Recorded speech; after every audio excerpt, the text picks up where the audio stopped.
You look around and staring back at you. Another wave of doubt. Will it pull you under? You wonder, what if I'm overtaken? What if I never make it? What if no one's there? Will you hear my prayer? When you take that first step into the unknown, you know that he won't let you go. So what are you waiting for? What do you have to lose? Your insecurities, they try to hold you, but you know you're made for more. So don't be afraid to move.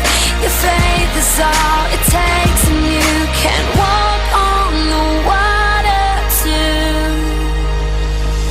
So get out and let your fear fall to the ground. No time to waste, don't wait, and don't you turn around and miss out on everything you were made for.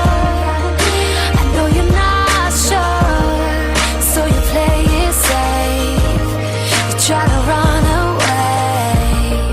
If you take that first step into the unknown, he won't let you go. So what are you waiting for? What do you have to lose?